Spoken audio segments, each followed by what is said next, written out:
Shall we call the meeting to order? Let's begin with a pledge of allegiance. To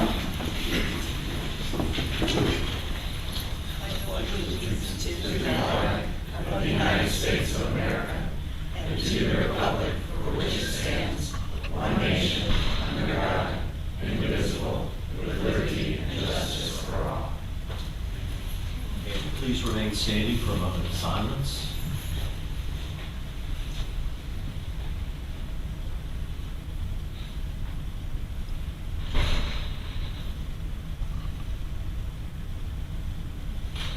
Thank you.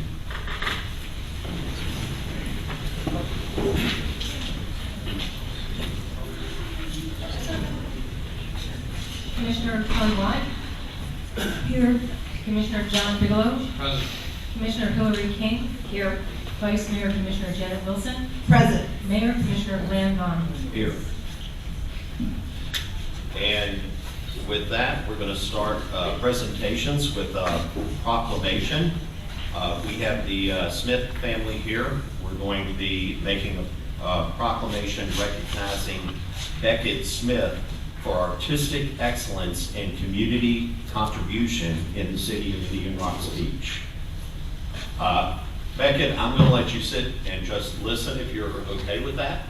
Okay, fabulous. Whereas Beckett Smith, a gifted 15-year-old artist and resident of Indian Rocks Beach, has displayed remarkable artistic calling from the age of 8, dedicating himself to the mastery of hyper-realistic art as a means to honor the beauty of the natural world. And whereas Beckett has spent years refining his craft and sharing his talents with our community, including his involvement with the Beach Arts Center, which has provided a local foundation for his growth and vibrant arts platform to engage with fellow creators. Whereas for 5 consecutive years, Beckett has entered the prestigious Junior Duck Stamp Art Contest statewide competition for K through 12 students, 2022 to 2025, Tennessee, first place, third place, first place, and first place, 2026, Florida, Best in Show. This year, submitting a meticulously crafted wood duck drawing that required 5 months of disciplined work. And whereas Beckett's dedication was rewarded in late March 2026 when his submission was named 2026 Best of Show winner for the state of Florida from nearly 1,000 entries, earning him the distinct honor of representing our city and the entire state of Washington, D.C. at the National Junior Duck Stamp Contest on April 22nd. And whereas during the National Junior Duck Stamp Contest in Washington, D.C., Beckett's artwork competed against the nation's most elite youth artists, ultimately placing in the top 25 out of more than 13,100 national entries, a distinction that brings immense joy to our coastal community. Whereas every pencil stroke of Beckett's winning entry serves as a testament of his desire to capture God's invisible qualities in the natural world and make them clearly seen, thereby bringing the spirit and passion of Indian Rocks Beach to our nation's capital. Now, therefore, I, Glenn Vaughn, Mayor Commissioner of Indian Rocks Beach, Florida, on behalf of the City Commission, do hereby recognize and commend Beckett Smith for his extraordinary achievements, his technical brilliance, and his commitment to using his gifts to enrich our community and the state of Florida. And in witness hereof, I've signed my name to this seal. I would like to present you with this proclamation. Beckett, if you and your family would come up.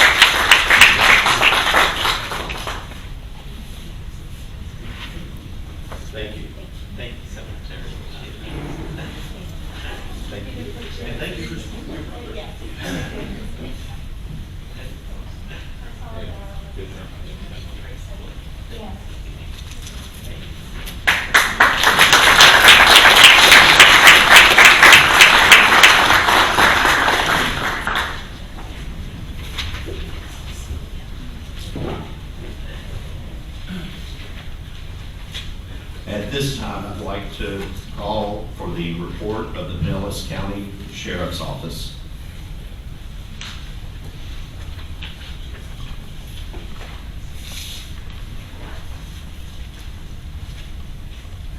Good evening, thanks for having me here.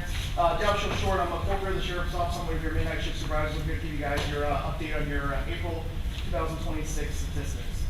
For the ECR property and person crimes for the last month, no major changes. The only big changes we had was you had 2 assaults, which brings your year-to-date up to 11. We also had 2 additional motor vehicle thefts, brings your year-to-date up to 2.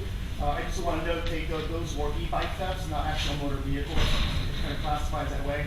But I just want to point that out. As far as arrests go for the month, we had a total of 6 persons arrested, 2 of which were domestic related. One was disorderly intoxication.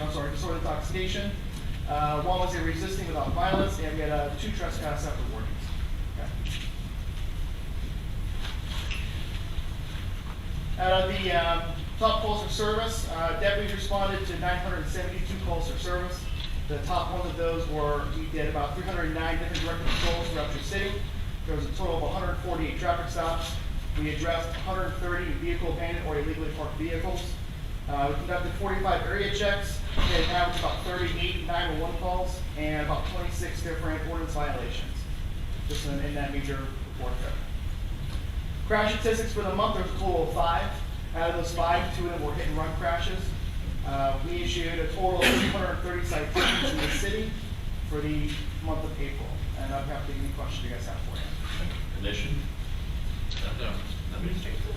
Thank you for your You're time. welcome. And Mayor and Commission, I do want to just follow up and be responsive to the Commission, as was asked at the last meeting, that the crime stat reports be broken out, if possible, by residents versus non-residents. The captain is still working on that. His direct supervisor was out last week, and it just has to go through the whole chain of command.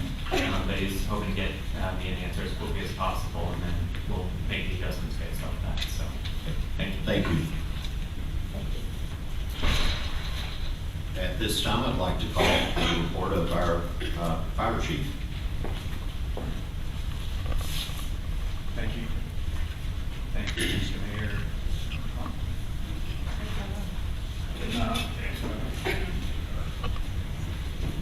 Commissioners,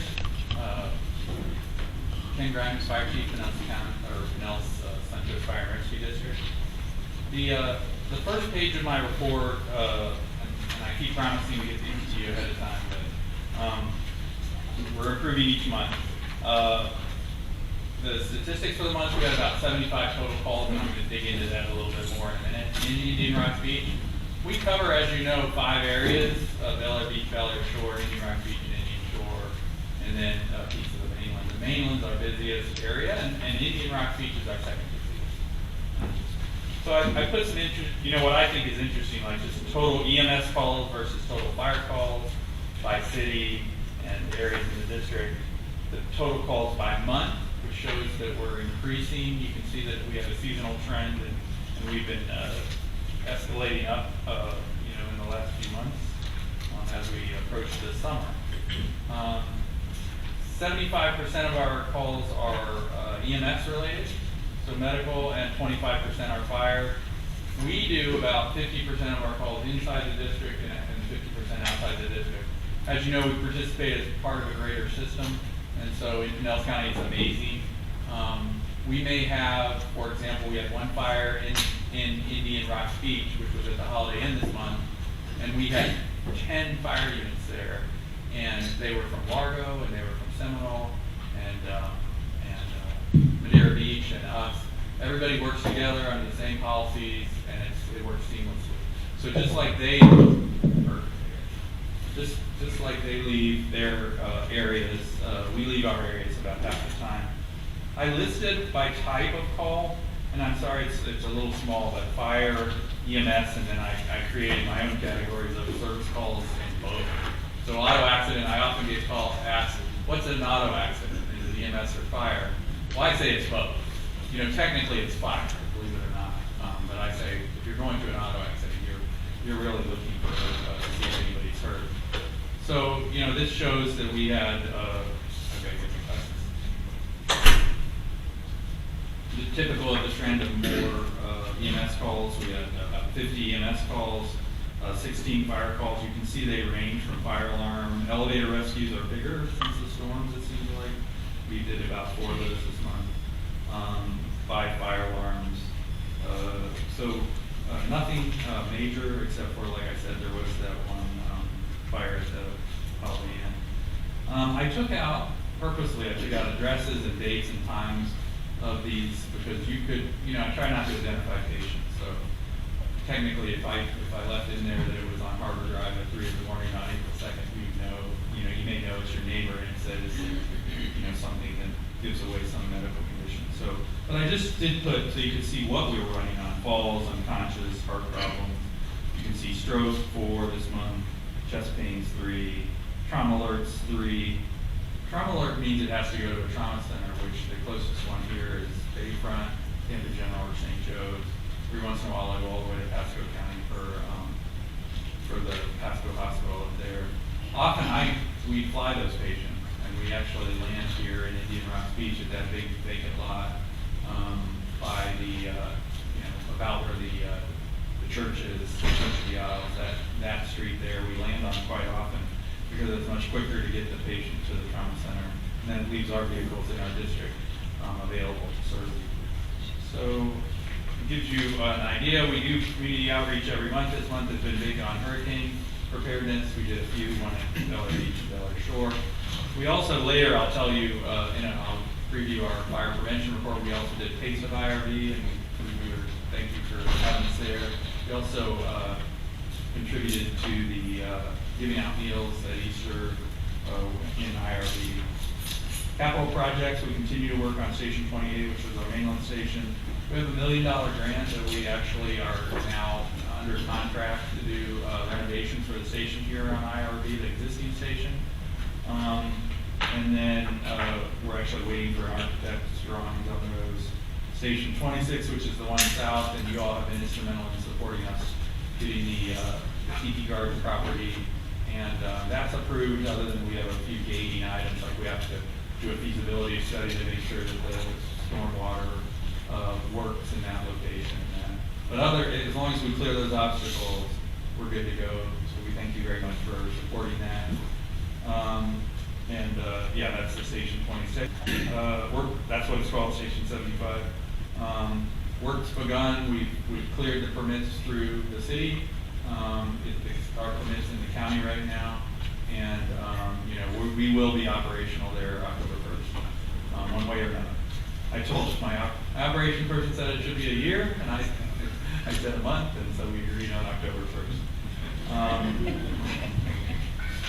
The fire prevention, we did 268 inspections. That includes annual and re-inspection plus short-term rentals. I've got a couple special events there. And then we have one major issue brewing in your city, which is, a residence that was built as a single-family residence. It just happened to, under the promise that it was a single-family residence, and now it's listed as a VRBO with 54 occupants, 10 bedrooms capable. So it's a 10-bedroom, 3-story, single-family, new construction that avoided all of the codes, by calling it a single-family residence, and now 54 people can stay there. And that one's just really egregious, so we're all working together, we're working with you folks to work through that. The next thing I wanted to highlight is I asked sort of urgently, and I really appreciate you getting it on the agenda, and I think it was on your consent agenda, but I think the mayor, the city manager is asking it to be pulled off, and I'm going to give a little explanation. The mayor gave great input, and so what I'm going to do is I'll cover it, and I'm going to cover your input, and then it'll answer the question why, because my initial one didn't include basically the information, which is what do the citizens pay for EMS in this area, and then what's the county giving back to this area to supply EMS. And right now it's about 50%. So we're not EMS, even though everybody would think we are. EMS is a separate authority, a separate tax, and they actually pay us to put paramedics on our trucks. And so currently, if you give $100 to the county, we get $50 of that back to supply paramedics. Now, it's a greater system, and we don't mind contributing to the greater system, but there has to be a minimum level met for our citizens. And currently, in North Indian Rocks Beach, Bel Air Beach, Bel Air Shore, they can't meet the response times for EMS that's currently established by the county, so it can't be met. And so we're like, our stance is we're happy to be a contributor to the greater system after our citizens' needs are taken care of. So we've asked for 2 positions this year. One, which will be for Station 75 here, and it'll take care of that response time issue. Because if we put a fire truck up here and the county doesn't authorize an EMS position up here, 75% of our calls are EMS. It's not solving the problem that I know everybody's more concerned about EMS than they are on, quite frankly, fire. So we have a request into the county for 1 additional EMS position for Station 75 here. We also have a second request in because everywhere in the county is covered by a fire department rescue. Just real quickly, an ambulance is one of those white Sunstar units that comes and takes you to the hospital. We have the same truck painted red, and we call it, and it's got a stretcher in it, we call it a rescue. It can transport, but it's not allowed to in the county, unless there's no availability of Sunstar or the Sunstar is delayed. So the entire county is covered with Sunstar, and then the backup layer is it's covered by fire department rescues, except for here. And there's no rescue here that can serve the people of Indian Rocks Beach or Bel Air. So the county gave us one 2 years ago, and we've been working into staffing it. And so part of our request is a paramedic position for that rescue, so that we have one. The other day we asked for a rescue because there was no time to, it's triple redundancy, but that happened. So the other day we asked for a rescue because we were on the scene of a critical patient here, and we got the next closest rescue in the county, which was Pinellas Park. So for a critical patient, somebody coming from Pinellas Park to transport, that's slower than Hoover. So like that, it doesn't work. So, but quite astutely, my resolution of support, which we really appreciate you giving us, because as I've said over and over, the cities have the ear of the county, the power of the county. The special district doesn't. So we have resolutions from all 4 cities we serve, and the one that's on your agenda. But it was on the consent agenda, but it didn't include language that the mayor thoughtfully put in after, and he knew the history of it, because previously the city had done that, where they said in the resolution of support, calling out the fact that we give more, we're a giver to the system, and we're not asking to be a taker. We're a giver, we're happy to give, we just need to have the minimum level of service. So that's the why it's in there. The 2 slides I have just show the justification again, and I'll just go really quickly. 75 shows that the response times cannot be met, and once we add a station, the response times can be met. Very simple. Rescue 27 shows the 2 areas of the county that don't have a rescue. Those are the ones in green, and so we're asking for that. And then the last page of the presentation is what the mayor mentioned, and that is this year, with no changes, we'd be getting back 56 cents on the dollar from the tax dollar that goes into EMS. With 1 position at Station 75, we would get back, or we would get 71 cents on every dollar that goes into EMS tax.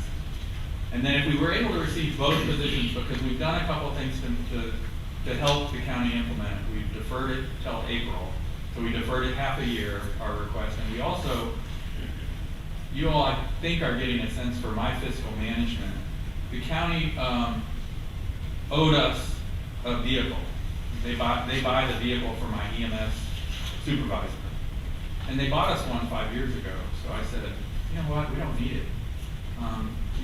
It's like I would buy my car at home is when maintenance gets too expensive and it gets unreliable, I'll get another one. Just because the county's willing to give me one, I'm not going to take one from the taxpayer. So those couple things helped out. So, at 79%, so that means currently the citizens in the district pay $5 million, over $5 million in EMS tax, and we're asking to use $4 million of that. And so it's really still contributing $1 million or 10%. into the system. So, I think that ends my report. I would have any questions on it. If that resolution's gonna come up later, let me know if you need me to stay, or I think I covered it. We have it on our agenda today. Okay, awesome.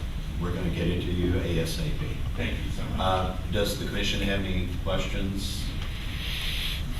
I don't. Okay. Ken, I look forward to grand opening on October 1st. It's good to hear. Yes, thank you. You know what?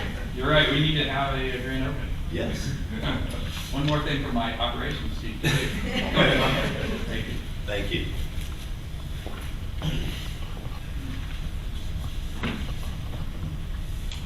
At this point in time, I'm going to open the floor up for neighbors' comments, 3-minute time limit. I'm going to read this real quick. Any member of the audience may come forward, give their name, address, state any comments or concern that they may have regarding any matter over which the City Commission has control, excluding agenda items. All statements made to the City Commission will be made to the City Commission as a whole, not directed individually. City Commission member and no person impertinent or slanderous remarks shall be permitted. No speaker shall be interrupted, and no debate shall occur while the speaker is speaking. Thank you. Beth McMillan, 41 Harbor Drive South. I wanted to briefly bookend what Chief Grimes' comments by sharing a recent personal experience that permanently changed my perspective on emergency response times that he has spoken to us about many times. Some of you know I've been dealing with vocal cord dysfunction with swollen vocal cords since a mild case of COVID nearly 2 years ago. 4 days after the last commission meeting, I suddenly lost the ability to breathe due to an airway obstruction caused by my vocal cords and an undiagnosed infection in my windpipe. I could not move air in or out for over a minute. As I was beginning to lose consciousness, I had two thoughts. First, I remembered Chief Grimes warning us that during peak traffic periods, it could take 7 to 8 minutes for emergency responders to reach the north end of our community. And I realized I might not survive that wait. Second, I thought about my children and my 93-year-old mother and how they would ever understand or reconcile losing someone so suddenly and unexpectedly. Thankfully, my husband was home. He struck my back several times, which opened my airway just enough for me to get air in and finally cough. Needless to say, he's currently winning Husband of the Year. Until something like this happens to you, response times can sound like numbers on a piece of paper. But when you can't breathe, every minute counts. I'm here tonight to strongly support Chief Grimes' request for additional advanced life support staffing and the continued strengthening of emergency services in our community. Emergencies happen every day, and any one of us could someday depend on those extra minutes, making the difference between life and death. Our residents and our visitors deserve the very best chance possible when seconds count. Thank you.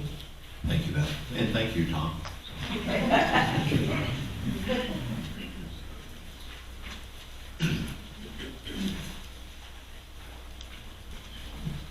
Don House, 2104 Beach Trail. If you ever saw a picture of Donald Trump and J.D. Vance together, it certainly wouldn't be titled Unity. It might be titled Victory, but not Unity. I had that same thought when I saw a picture posted after the last election. It was a picture of the victors, the people who won, and it was the caption was, "This is what unity looks like." It's what victory looks like. Unity in our city is a different, going to be a different cause.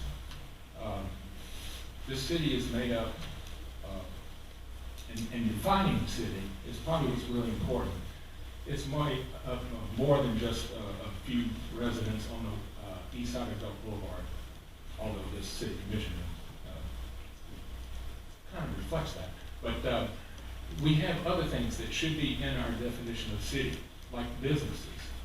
I know there's a great deal of consternation over short-term rentals, but from and if you're a resident on the east side of Belt Boulevard, you probably don't like short-term rentals. But if you're a business, I don't have no basis for these numbers, I'm just figuring them out as I speak. If you had a restaurant and there was a building there that had 12 people that changed over every week, you'd probably get more business from that than a building that had 2 people that live there all the time. Restaurants are gonna do a lot better business from the short-term rentals than from a single-family home. I don't know when's the last time anybody in this room has been down the beach zone to buy swimwear. I think they probably get most of theirs from the tourists. And I hope there's nobody in this room dumb enough to have to go down to CVS and buy aloe after a day at the beach. We get a lot of business from those people. And businesses are a part of the city. And when you start making decisions, you should consider every entity in the city. And whereas the city should consider everybody. Thank you. Thank you, Don.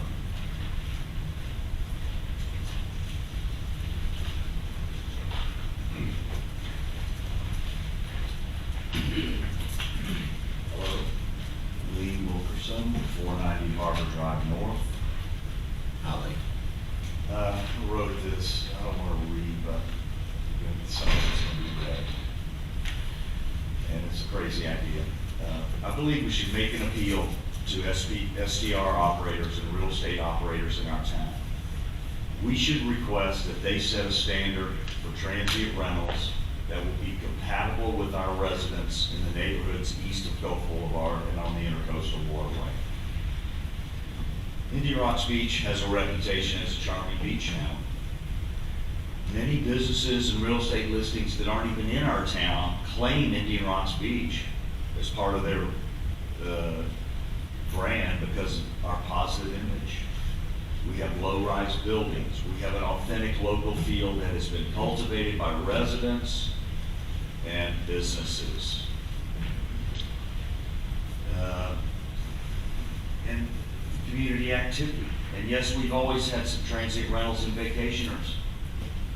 And that was, up until recently, almost always on the beach.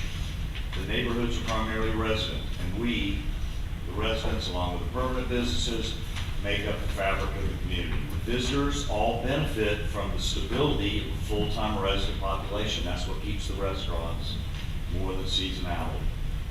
And this is one of the reasons we have a feel of an authentic place.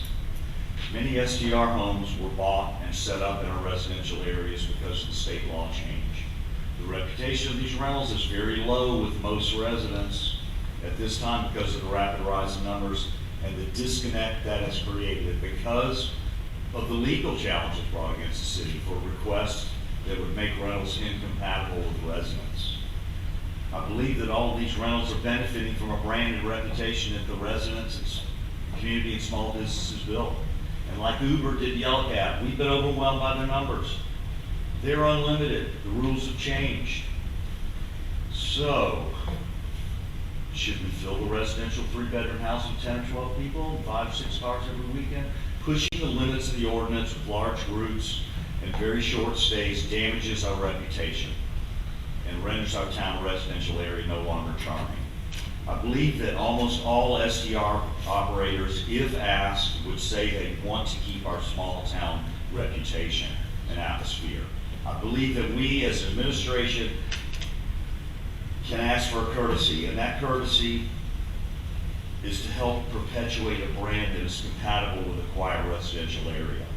That will require a shared understanding of what is compatible and reasonable. 12 guests in one house is not reasonable to many of our residents. And when we rent to parties, we find ourselves in the news, not in a good way. These are the images in the minds of the residents. I believe we should ask the STR community to set a new standard and try to improve their reputation with residents and visitors. Thank you. Thank you.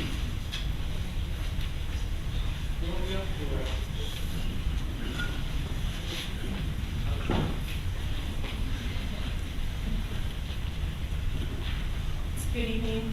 My name is Jade. I'm a local business owner at 1401 Gulf Boulevard. I own the Island Creamery over there. We just celebrated 5 years as the ice cream shop. I've been a previous resident on Indian Rocks through my childhood.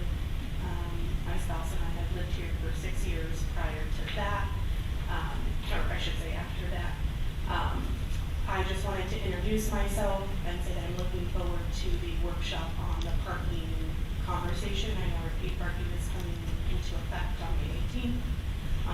Our plaza, our property management has taken additional measures to make sure that our parking is monitored. That's the solution that has been found in our plaza. That includes towing, things that kind of affect the beach culture. People park in our plaza, they like to meander to other businesses, some do go to the beach. With the change in dynamic of our short-term rentals here on the beach over the last few years. I lived through it, I've owned a business through it.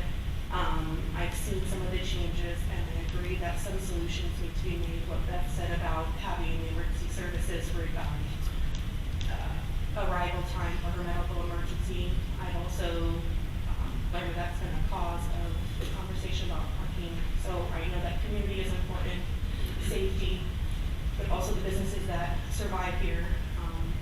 I was told about removing residential parking. That was a huge concern to our parking in our neighborhoods, only allowing that to be our resident parking. As an owner, that's concerning for me. Our business thrives off of tourism. Yes, the locals do support us, but we only thrive because of some of the tourism. And while the city is growing, I think unique solutions need to happen. A conversation needs to be had between businesses, residents, and commission before any decisions are made. Is there any date for the workshop? I never attended one of those. How would that look to have those conversations? We're really not allowed to talk right now. But Oh, we I'm will sorry. keep- we will keep you informed. Thank you for your questions and thank you for your information. Okay, so that will be a to be determined date then? And that It is will be posted on the city website. on the city website? And I've already promised a couple of business owners I will personally call them. Okay, all right, thanks so much. I'll be there for that.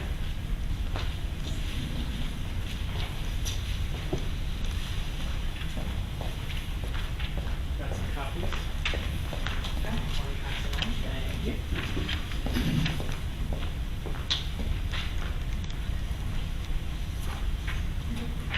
Mayor Vaughn, Commissioners, City Manager Henderson, thank you for making the time today. My name is the Reverend Wesley Snedeker. I'm the pastor at Church of the Isles United Church of Christ at 224th Avenue here on Indian Rocks Beach. So as pastor of Church of the Isles, I'm blessed to serve a vibrant and radically welcoming congregation that has made a covenant to be what's called open and affirming. A covenant is not a small thing for our churches. Following an extensive period of prayer and discernment in the custom of our tradition that goes back to the Massachusetts Bay Colony Pilgrims, covenants are commitments that our churches make, guided by the Holy Spirit, to rightly walk in God's way, as we call it. As a covenanted, open, and affirming congregation, we have committed ourselves to the welcome, inclusion, and affirmation of our LGBTQ+ members, visitors, and neighbors in our congregations and communities as an expression of our faith and embodiment of Christ's commandment to love one another as Christ loves. And so it is grounded in this essential aspect of our moral witness that I invite the City Commission to declare June 2026 Pride Month in Indian Rocks Beach. Our city commissioners made similar proclamations in each of the last 3 years. These proclamations were a welcome show of respect and support by Indian Rocks Beach for the LGBTQ community. Thank you for your willingness to stand with our LGBTQ residents and neighbors and visitors in the past. I invite you to make this declaration again next month. It is perhaps even more important this year that our city makes such a public proclamation recognizing Pride Month. As we all know, earlier this year, the state of Florida passed the Anti-Diversity in Local Governments Bill. This piece of legislation is an attempt to intimidate local governments into refusing to acknowledge or celebrate the distinctive histories, stories, and cultures of many of our community members, including and especially LGBTQ folks. The bill saw bipartisan opposition in the state legislature, and mayors in St. Petersburg and Fort Lauderdale have even spoken out against it, saying that it sends a message that some people are less welcome than others. I believe that there are moral ramifications to this, creating an arbitrary hierarchy of social privilege. It also has economic impacts, driving away residents, visitors, and businesses that center LGBTQ histories and identities. though the bill does not go into effect until January 1st, 2027, to proclaim June as Pride Month this year is to resist such intolerance and hatred and to show our residents and our visitors that all people are welcome and safe in our community. And to establish Indian Rocks Beach continually, again, as a city that respects the dignity and rights of our LGBTQ residents, visitors, allies, and neighbors. Therefore, I urge the city of Indian Rocks Beach to again proclaim June Pride Month and to consider taking the following 3 actions: to announce the Pride Month proclamation at the June 9th City Commission meeting, to display LGBTQ authors and books in the library, and to show the rainbow colors in some fashion, be it flags, banners, or lighting at City Hall. Thank you for your consideration.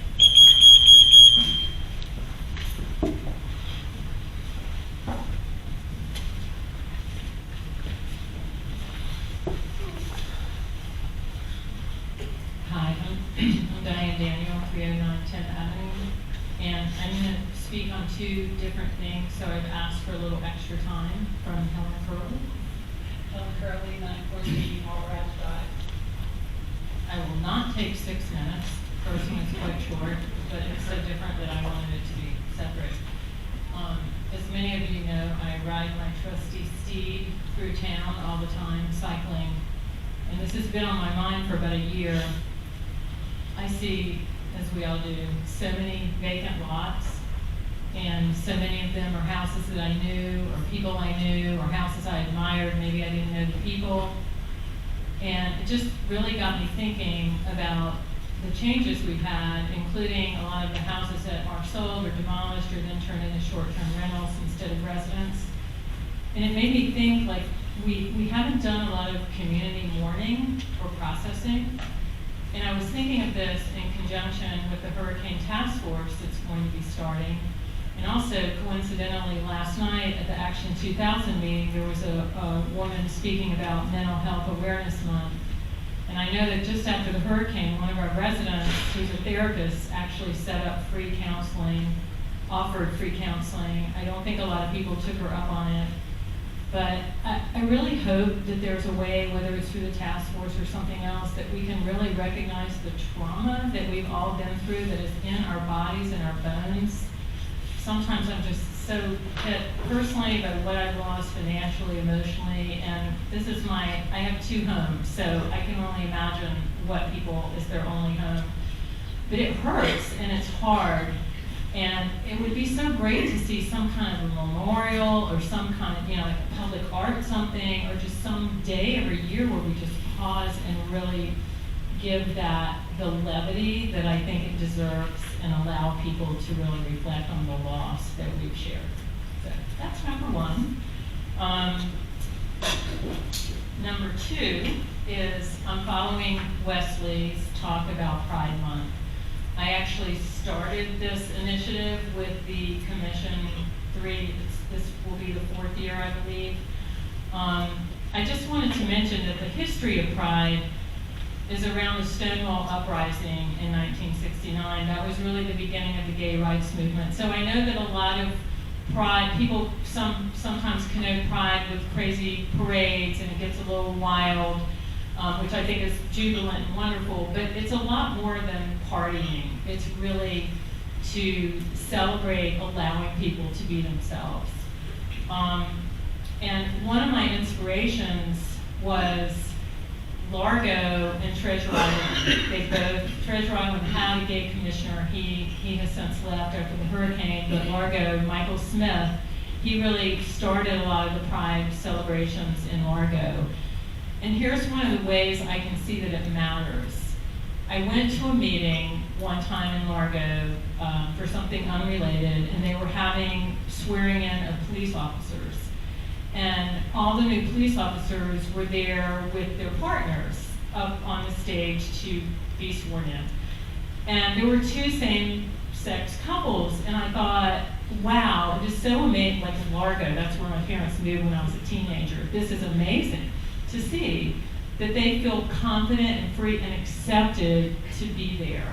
So a proclamation is not everything. It doesn't really create change, but I really think it matters because it even if your neighbors may not approve of you, it gives some sort of official endorsement to say, like, it's okay for you to be who you are, and we accept that. And with what's going on in Florida, as many people know, I'm married to a woman. I have a lot of gay neighbors in Indian Rocks Beach. What's going on in Florida right now just breaks my heart, because this new law, anti-diversity, has a lot of carve-outs with different groups, but not with LGBT. So it really is targeted at people who just want to be who they are.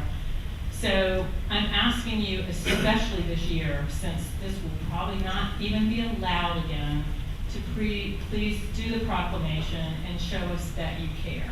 Thank you so much, I appreciate it.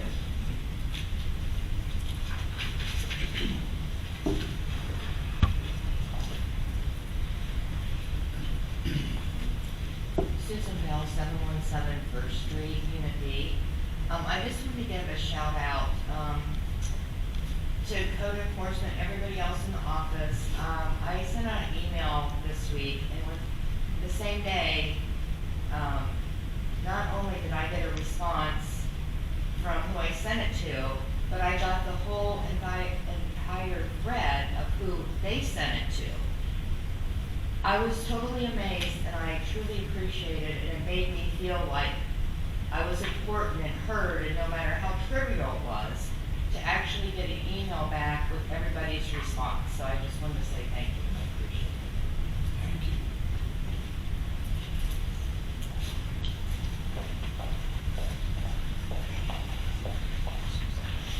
Hello, I'm Lindsay Magnus, 1309 Gulf Boulevard, Grove Surf Cafe. I just want to thank you all for your continued engagement. I know you're probably all annoyed with me at this point, because I've come on a little strong, but I just want to reiterate, especially after hearing everybody here, this is such a great community. It's such a small community, and I just want to emphasize that the parking situation that I know was talked about heavily last time, I'm very much looking forward to the workshop.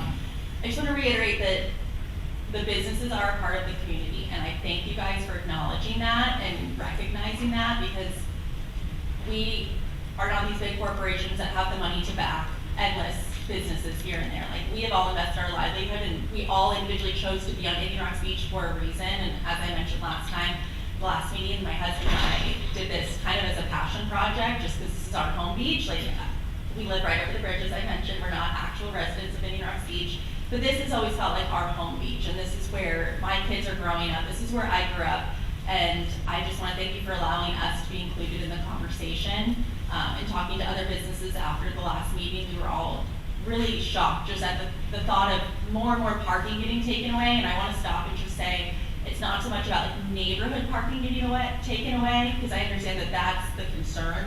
It's just that more parking is getting taken away. And I understand it's unfortunate that it is neighborhood and it is residential, and everyone I've talked to has recognized that the residents, their lives are very important. Obviously, they have invested on being on this beach as well.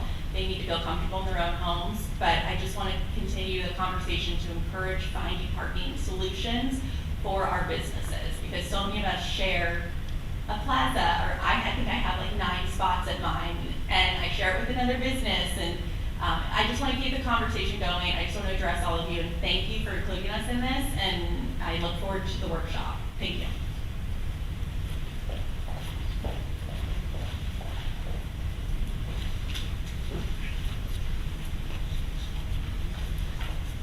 Jerry Huggins, 814 Beach Trail.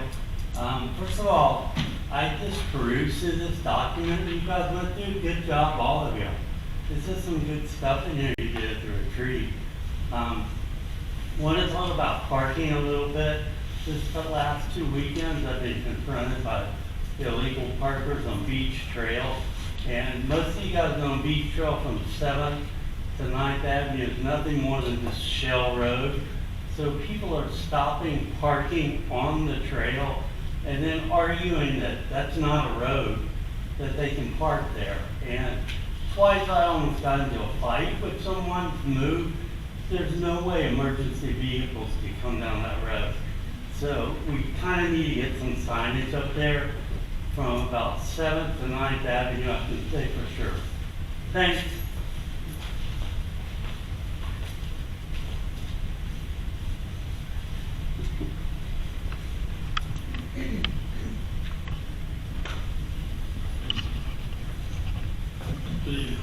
Sean Rowland, 1206 Gulf Boulevard.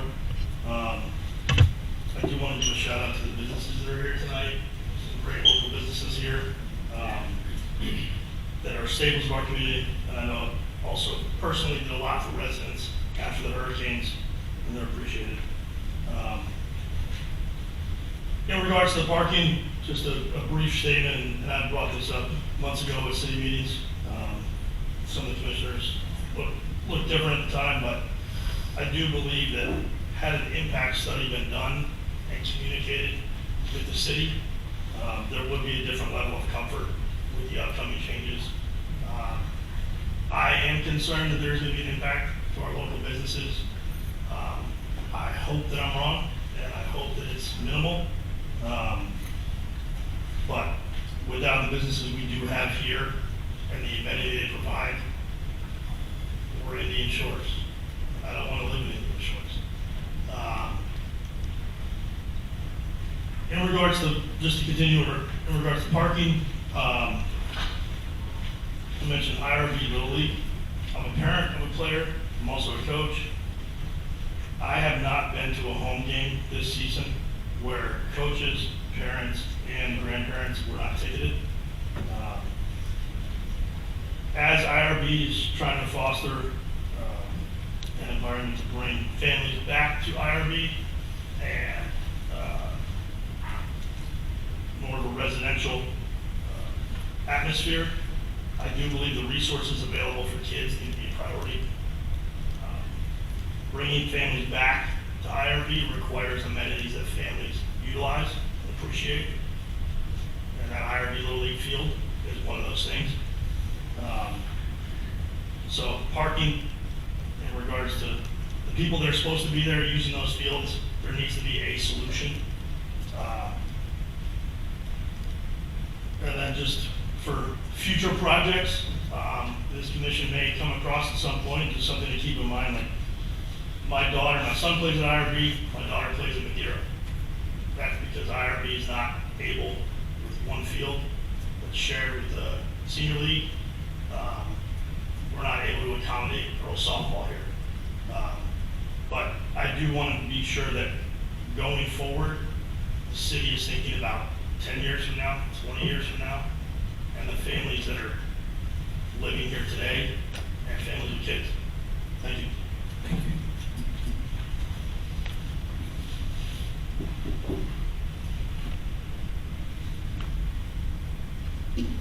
Is there anyone else that would like to speak? Okay, at this time, I'm going to close the floor for the citizen. I'm going to call on the report for the city manager. Mayor and Commission, thank you. If I actually could hold off on my report until we get to the end of the agenda, I do want to talk about upcoming city meetings and events. My report kind of has more to do with that. Okay.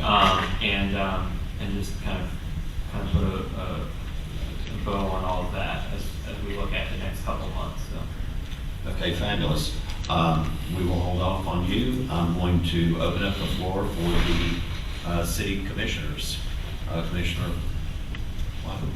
Oh, sure. I'll go first. I've got two items. So one of them I brought up a couple of meetings ago, and this was the opportunities are being provided by the Florida League of Cities to help municipalities seek and apply for grants.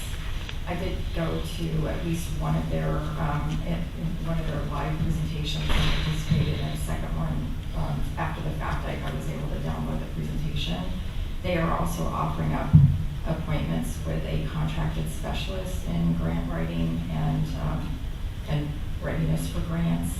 And we can schedule an appointment with. I'd like to really inspire a conversation about how we can move forward with what they're offering. There are a couple right now that are published on the Florida League of Cities site that perhaps we could benefit from. One is building resilient infrastructure in communities, which is FEMA funding that they've extended. There was $1 billion available. 150 million is the largest single grant that you can get. Not to say that we're looking for that.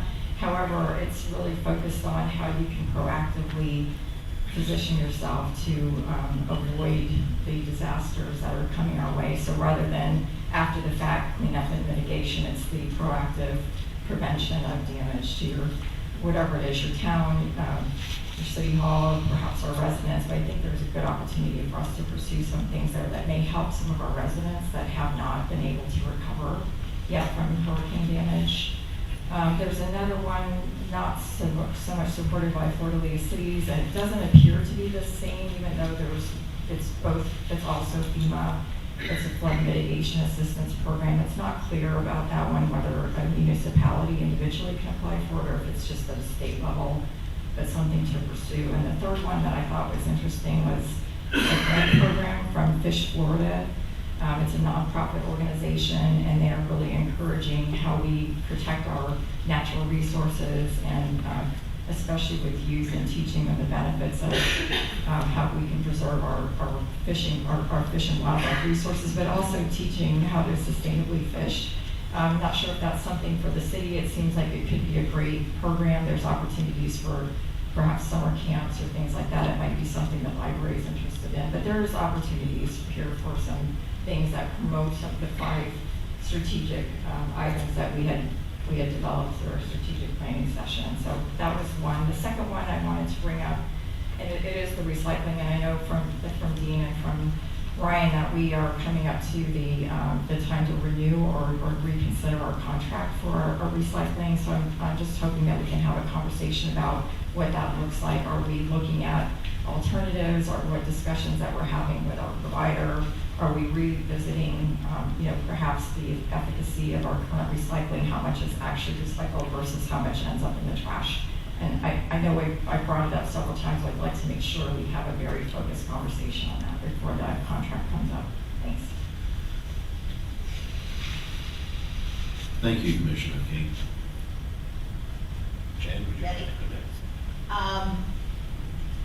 Just want to say a big shout out to IRB Homes for the Taste of IRB. Thanks to Mother Nature, the weather was perfect for the event, which that was very nice. Next Mix and Mingle is coming up next Thursday at Hurricane Eddie's. Beach Art Center had a gallery opening for May last Friday.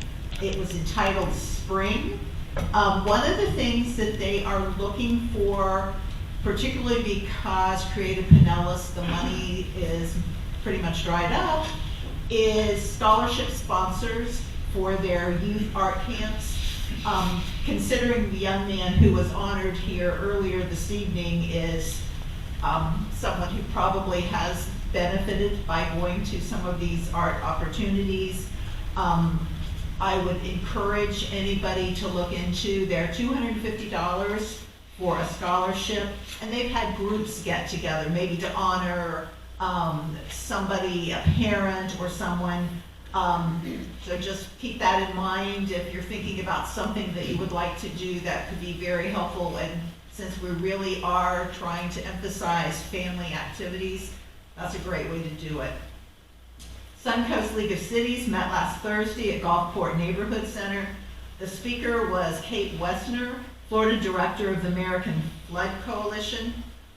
She highlighted some programs, but unfortunately, some of the members were able to say they haven't been quite as successful as hoped for because state and federal funds have not really been there, and so that was a little bit of a disappointment. Jennifer Webb gave a legislative update. Appears that it will be a last-minute submission on tax reform amendment in an attempt to cut down on the opposition's time to act. FLOC is actively looking at ways to mount that opposition, thinking about who could be a litigant. So we'll see. Some of the proposals, Senate is kind of the hesitant factor on this and trying to drag their feet, which is helpful. Both the $25,000 and $50,000 homestead reduction amounts have been counted as possibilities, as well as a percentage reduction. All would especially hard hit some of our less affluent, small towns, and the Senate has been much more cognizant of this fact and mindful of it in discussions than the House. Now is our window to educate everyone as to what we provide with those tax dollars, because once it hits the ballot or is going to the ballot, we will no longer be able to do that education. We pretty much have to just be quiet at that point. Another reminder is that once that would happen, if it were to get in, it's not something like a bill, like the next session, they can say, oh, you know, we really screwed up on this, and maybe we need to pass another bill to solve the issue. If that should go through, those reductions, it would then take a referendum to undo the damage done. The other thing is, remember, we may only get 11 cents of each of those tax dollars, but about 36 is going to county. Think about not just what we would lose as a city, but what would you lose as services that the county provides also. Thank you, Commissioner Wilson. Commissioner Wong. So just a couple of quick things. First of all, in case anybody missed it, the city has provided a contact number for weekend code enforcement, which is wonderful news. So you just call the city hall, and then those phone calls will roll to the code enforcement officer on duty. There's information on the city website about that as well, but just wanted to call that out. Also, it's been busy since the last meeting we had. The planning session went really well, and you all will see that work product on our agenda tonight. That's item 6B, but it was very productive, and I think you'll be happy with a lot of that input. Agree that the Taste of IRB was wonderful. It was a great event, and it was so much fun, so it was good to see folks there. Wanted to give Mayor Vaughn a shout out for his great presentation at the State of the Beaches Community Conversation with Elmer Show. He did a great job. For anybody who's looking for extra volunteer opportunities, at the Big C meeting, there was a presentation by the Auxiliary Coast Guard, and they are in need of a lot of volunteers, and there's A to Z kind of opportunities. One thing they need is cooks, which I was not aware of, but there's a whole list of, you don't have to be a boater, you can be an office person as well, so there's lots of opportunity there. They're really in need of those. And then shout out to Vice Mayor Wilson for, I went to my first Suncoast League of City meetings, and she was gracious enough to introduce me around, so thank you. That's it. Thank you, Commissioner. I'd just like to thank everybody for all the applications we got for board members. We got well over 30 of them, so we have a lot of volunteers to be able to help us with it. I feel like we're in a good position right now to be able to put those together properly and hear all sides, what everybody in the city has to say about whatever their endeavor is. So thanks to everybody. Thank you, Commissioner Midlow. I want to, again, there's just a lot of stuff happening in the city, and I think it's all positive. We are very responsive. As Commissioner Watts said, it was brought to our attention that we had a construction going on Sundays. We immediately took care of that. We opened up our telephone lines on Saturdays and Sundays to our code enforcement officers, so you can call anytime.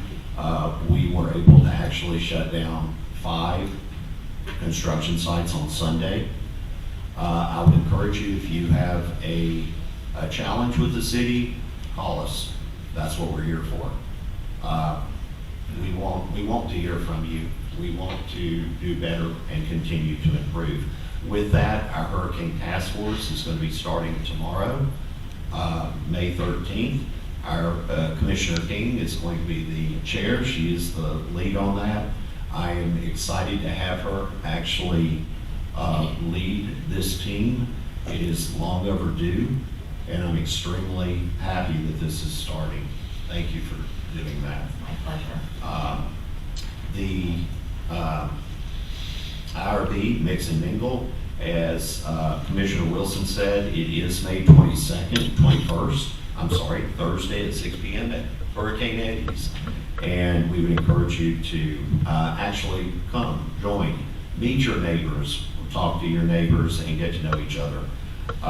Again, Coffee with the City, we're continuing that and going to continue to grow it. It's going to be on May 22nd, Friday morning. Meet your city workers, talk to us, meet your neighbors again. We're going to continue to build that. We do have a future. The last one we had, we invited all of the nonprofits. The next one I would like to see, not this one, but the next one I'd like to invite all the businesses to come put up a table. Let's communicate, let's network, and let's see what we can do to, again, build the community that we did. Last night, I had the opportunity of being at the IRB Action 2000 meeting along with Ryan Henderson, and I noticed the president of IRB is sitting in the gallery today. And we got to experience the 2026 Preservation Awards, where they provided with plein air cottage artists awards to 2 citizens that have actually beautiful cottages. One of them is on 516 Gulf Boulevard.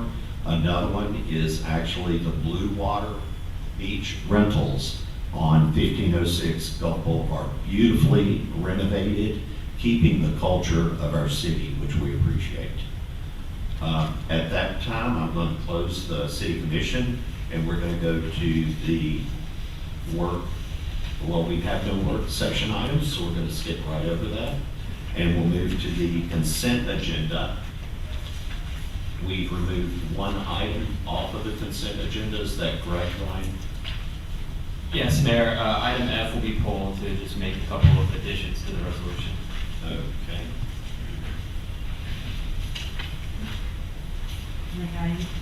These items are non-controversial housekeeping items. Mayor, may I Yes. make a request if I Yes, Commissioner Wong. I'd like to pull item 5D, 5E, and 5G, please.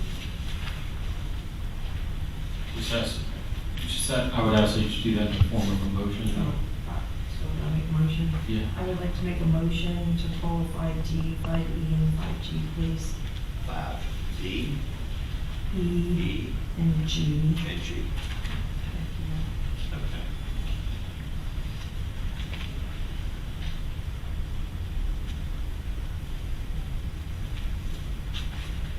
Do we have a second? I have a second, yes. I was reading up on what she's pulling. Currently, she's pulling the authorization of the city manager to execute an interlocal agreement with Pinellas County for the disaster freeze monitoring and management services with geographical Pinellas County.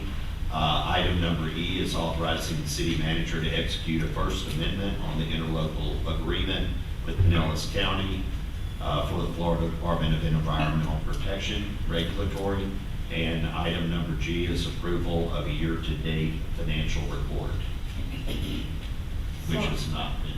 I have a question though. I mean, these are going to be presentations, if I'm not mistaken. I mean, we have the documents in the agenda packet, Yes. but I believe there's a presentation.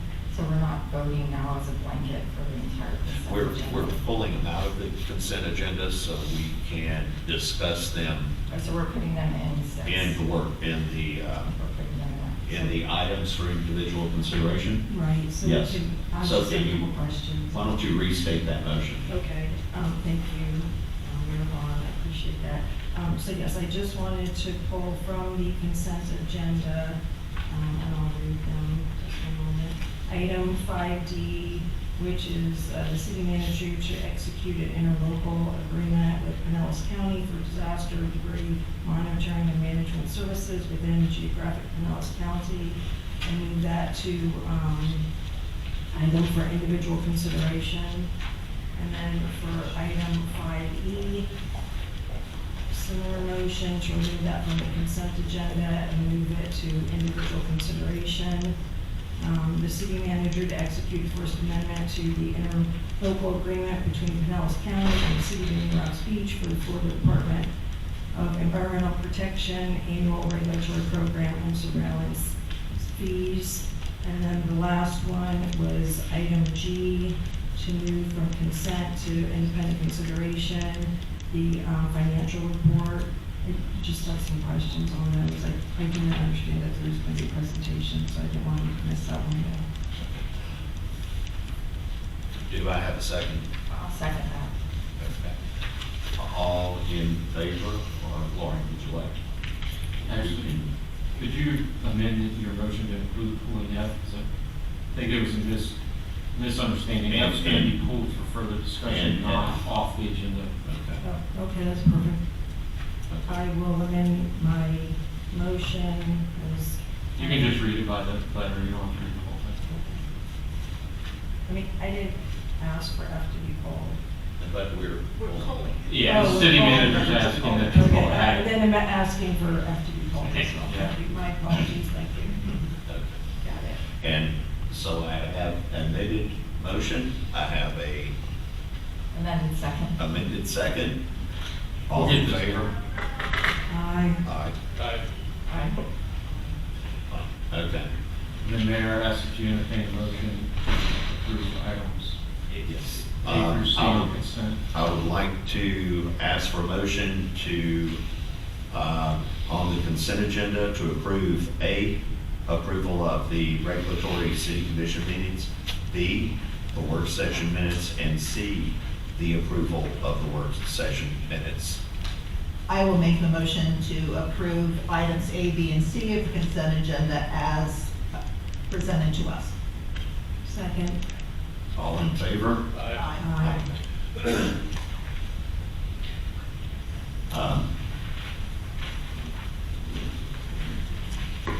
Would, Ryan, would Yeah, you so- like to so- perhaps entertain, is there one you would like to entertain? Well, first? let's go ahead, let's take them in order. So let's start with D, and I understand that Commissioner Watt has some questions related to item D, and staff will be able to answer those. I just had a couple of quick questions, I think maybe for Dean or Ryan. And thank you for putting all that information forward. It was just about the debris removal contracts. I think we're piggybacking on the county contracts, which is fantastic. Do you know how many debris removal vendors we have, or that the county has available to it? I do.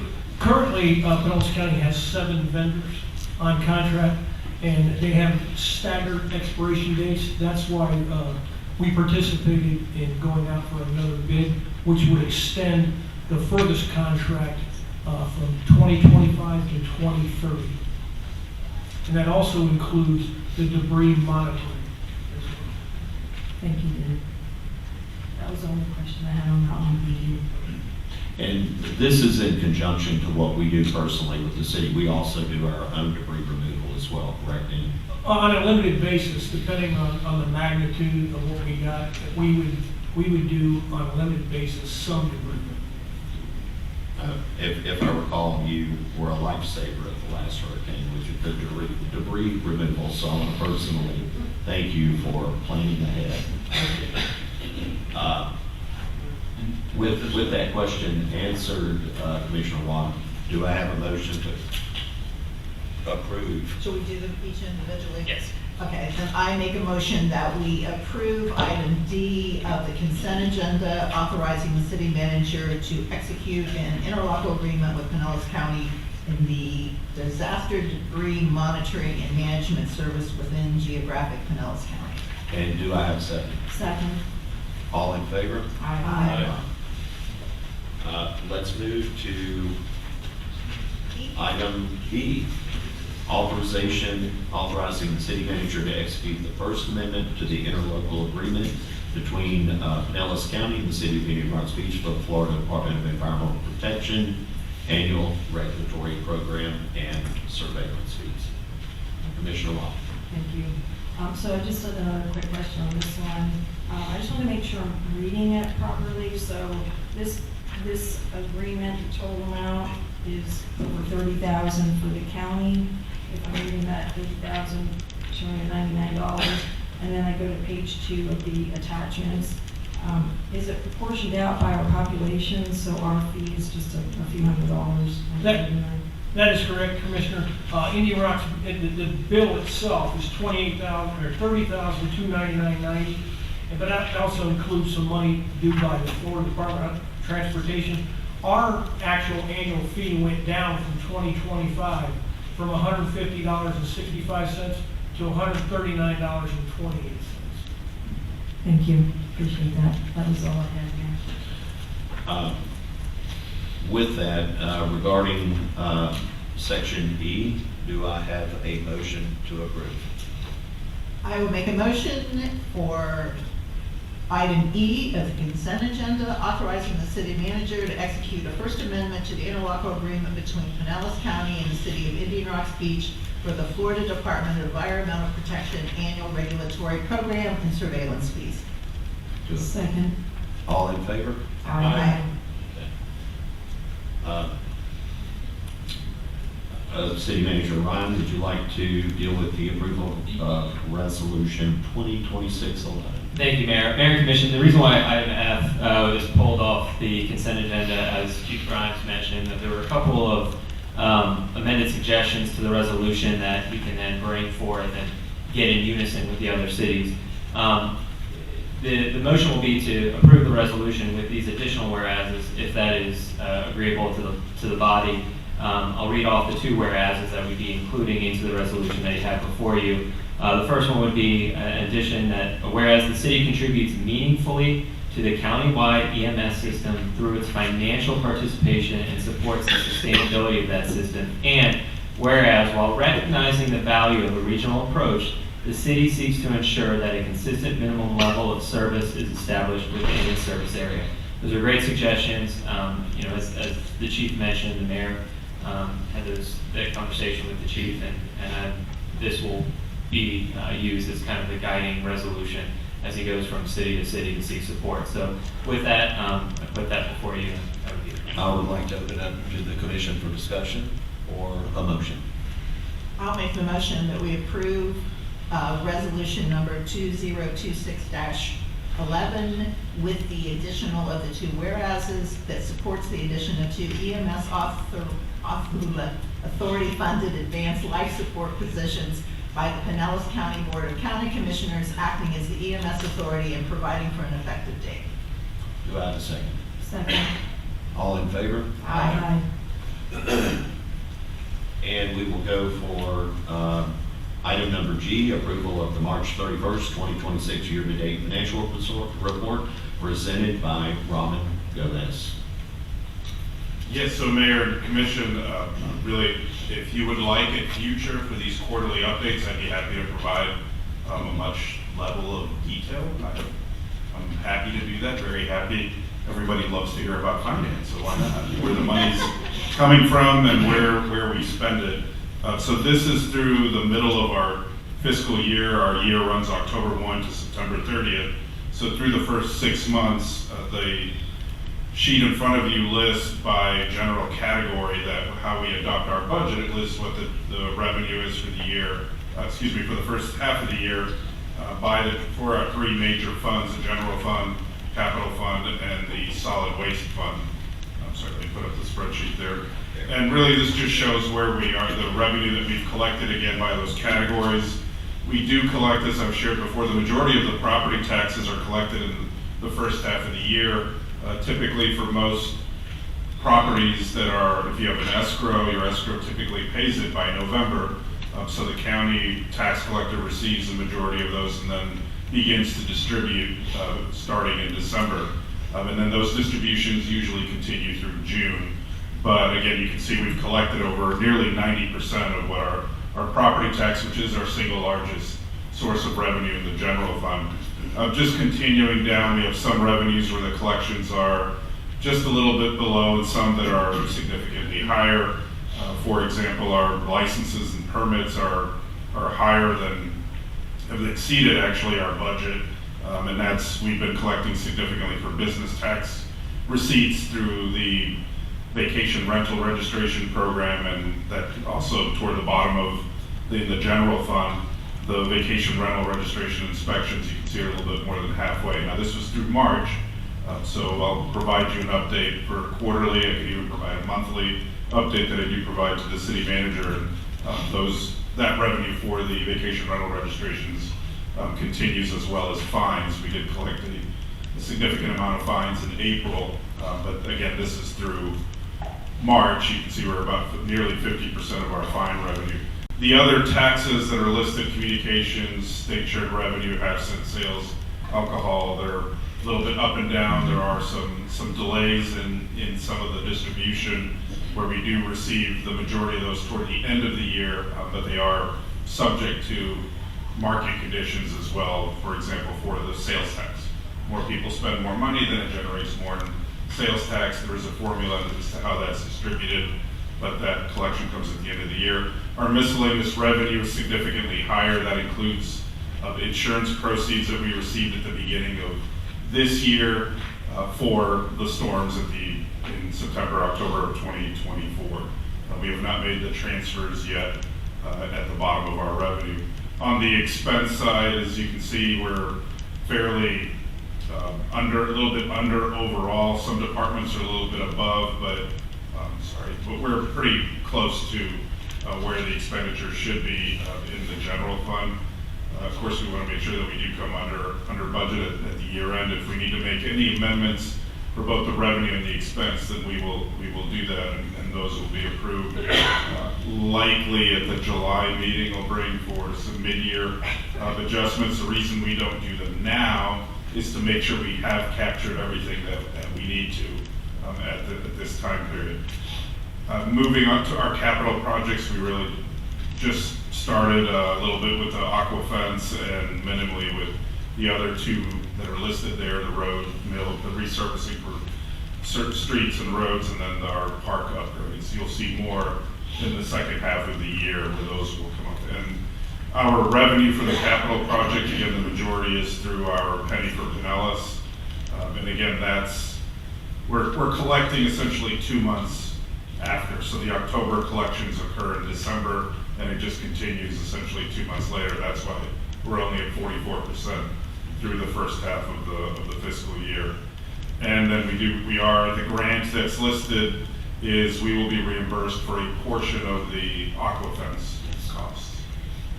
And then lastly, our solid waste fund, again, the revenue is exceeding currently the expenditures. We've received a little bit more halfway through the year, which is good. We will likely receive a little bit more for the entire year, but we're keeping our expenses are just under budget through midway through the year. Okay. So as we kind of go back to the top of the general fund, I just had a couple of questions. As we look at business revenue and all that, I'm always listening to that. So basically, we're collecting a half-cent sales tax from sales tax businesses. The state shared revenue, is that more on cigarettes, alcohol? Yeah, it's cigarette tax. It's a little. It's kind of escaping me right now, but it is other smaller revenues. Okay. And both the state shared revenue and the half-cent sales tax have extensive formulas as to how they are distributed, and the formulas are different within each county. So I'd be happy to go over those in greater detail. I was just trying to figure out how, SDR taxes, bed taxes and all that, is that a part of where we're seeing that revenue? No, so the short-term rental, or as our ordinance states, the vacational rental registration, that's in the line that's listed VRR and inspections. Okay. That's all of the short-term rental, vacation rental revenue, as well as the fines that are levied and collected. If you mentioned bed tax, which is known as the tourist development tax, cities do not receive any of that revenue directly, at least not in Pinellas County. There are a few cities in Miami-Dade that do receive some tourist development tax directly, but that's because they adopted it decades ago when a city could do that. So we do not. But we do not, nor does any other city none of the 24 cities receive a direct allocation of the 6% tourist development tax. So the more short-term rental properties or vacation rentals that are created, then they are required to collect and pay that 6% tax to the county. So the more of those properties and the more revenue is generated and then provided to the county. The same with sales tax. Yes. Each rental is required to collect and pay the 7% sales tax. And we get half cent of that. And we get, through a very lengthy formula, but yes, essentially that's Okay. of that. I just wanted to make sure that we understood the revenue streams. Yes. Thank I'm you. sorry, and I said 7%, but it's actually 6% sales tax. That's the half-cent sales tax in the revenue. Yes. The other 1% is the penny for Pinellas, Yeah. which is for capital projects. Thank you. Commissioner Locke, do you have anything further? Or? I just had a quick question, thank you, Mayor. So going down to the expenditures, the central services, what's covered in that category? Just generally. It's essentially like the insurance for the city, the kind of the overall maintenance of City Hall.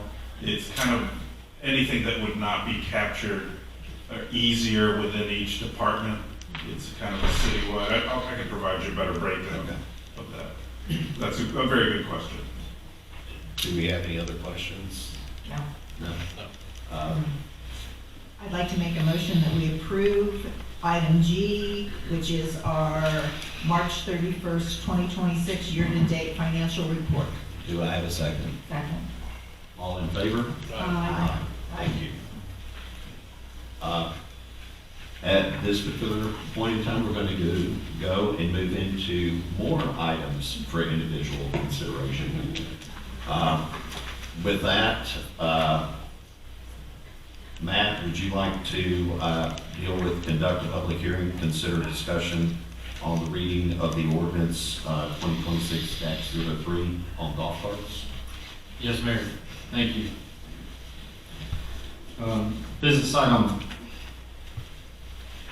6A is the first reading of ordinance number 2026-03, ordinance of the City of Indian Rocks Beach, Florida, amending section 62-40 of the Code of Ordinances relating to golf carts, low-speed vehicles, and micromobility devices, providing for compliance with Florida statute section 316.212, providing for severability, providing for repealer, codification, and effective date.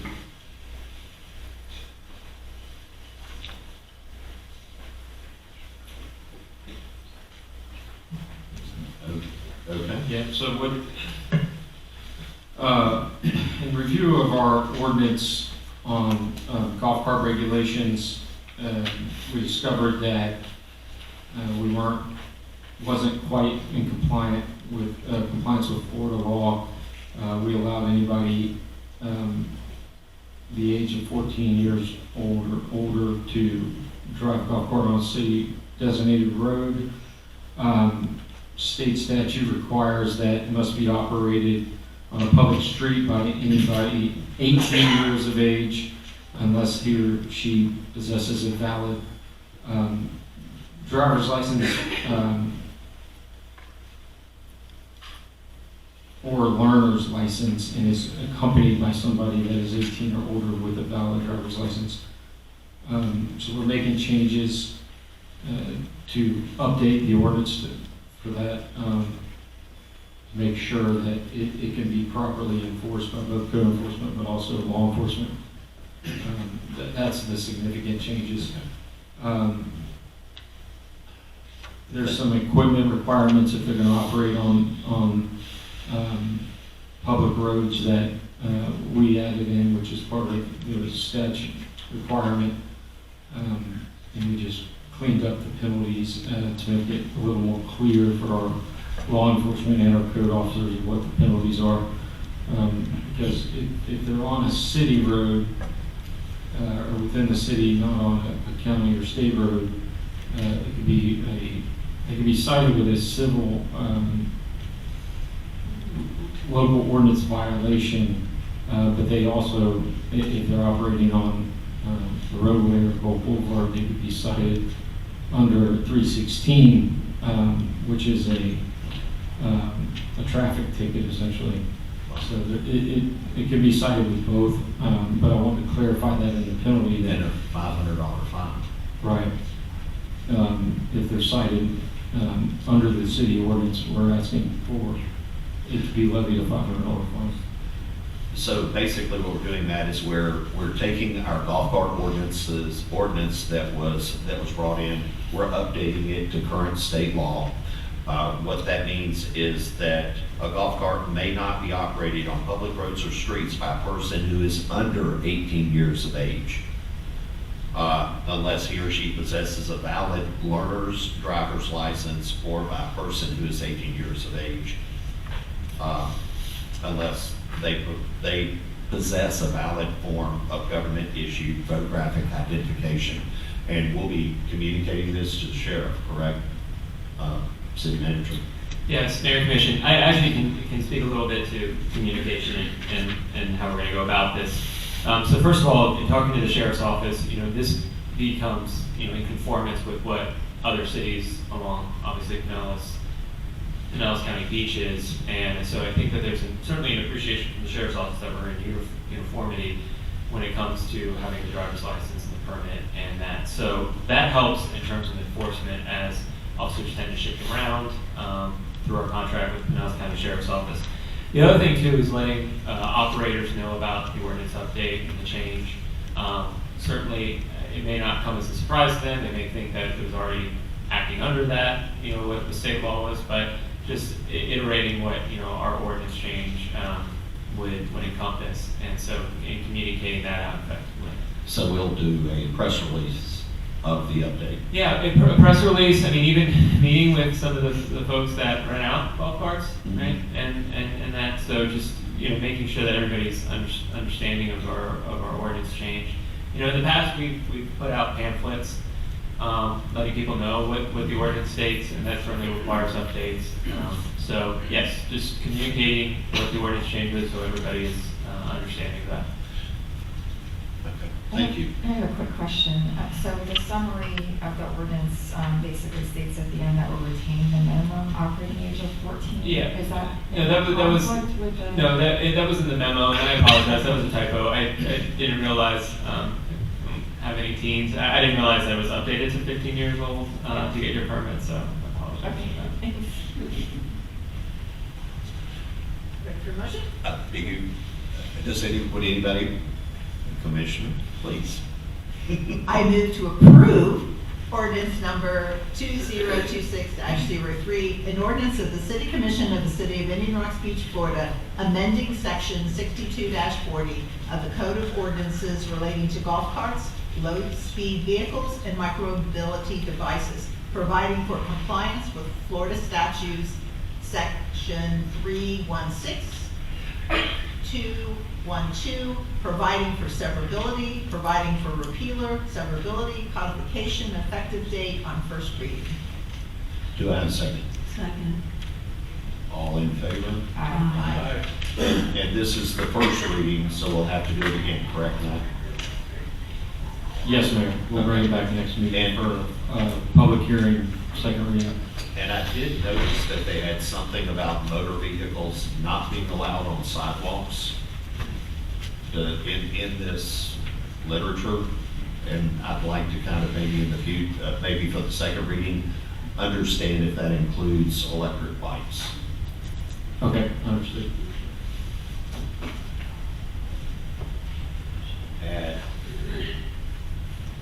The next one is conduct a public hearing consideration for resolution number 2026-12 on strategic priorities. Ryan, would you mind covering that? Yes. Matt's going to read the resolution, and I've got a quick presentation. So this is first reading of resolution number 2026-12, resolution of the City Commission of the City of Indian Rocks Beach, Florida, adopting strategic priorities and associated objectives to guide the city's vision, policy development, and operational decision-making, providing for implementation, and providing for an effective